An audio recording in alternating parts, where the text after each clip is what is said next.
साल 2019 में global politics में एक ऐसा आइडिया लौटा जो सुनने में किसी और सदी का लगता है। डेनमार्क की प्राइम मिनिस्टर ने इसे सिरे से खारिज कर दिया। कहा ये तो बेतुकी बात है। तो सवाल यह है कि अमेरिकी प्रेसिडेंट ने ऐसा प्रस्ताव रखा ही क्यों? क्या यह बस यूं ही था या इसके पीछे कोई गहरी वजह थी? देखिए, 2019 का ये प्रस्ताव कोई नई बात नहीं थी। ये अमेरिका की ग्रीनलैंड में पुरानी दिलचस्पी को दिखाता है।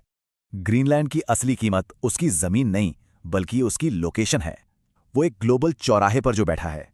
जैसे जैसे आर्कटिक की बर्फ पिघल रही है, ग्रीनलैंड नए समुद्री रास्तों का गेटकीपर बनता जा रहा है। और मिलिट्री के लिहाज से देखें तो ग्रीनलैंड पहले से ही अमेरिकी सिक्योरिटी का एक जरूरी हिस्सा है। ये जो पिटूफिक स्पेस बेस है, ये अमेरिका की उत्तरी ढाल है। मिसाइल लॉन्च ट्रैक करता है। लेकिन ग्रीनलैंड को लेकर यह होड़ सिर्फ लोकेशन की नहीं है। असली कहानी तो बर्फ के नीचे छिपी है।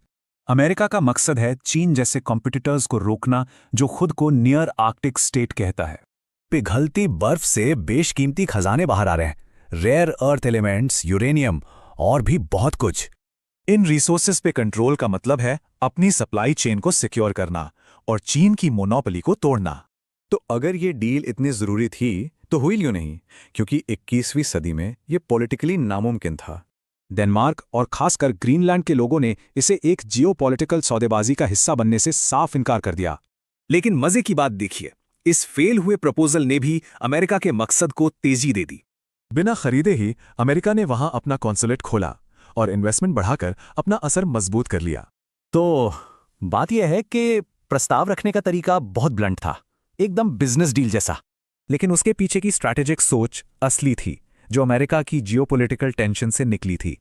क्योंकि ये दिलचस्पी कभी भी नक्शे पर सिर्फ जमीन का एक और टुकड़ा जोड़ने की नहीं थी। ये तो भविष्य के पावर गेम में अपनी पोजीशन सिक्योर करने के बारे में था। तो ग्रीनलैंड का ये पूरा किस्सा एक बड़ा सवाल खड़ा करता है। जैसे जैसे बर्फ पिघलेगी, आर्कटिक कौन जीतेगा?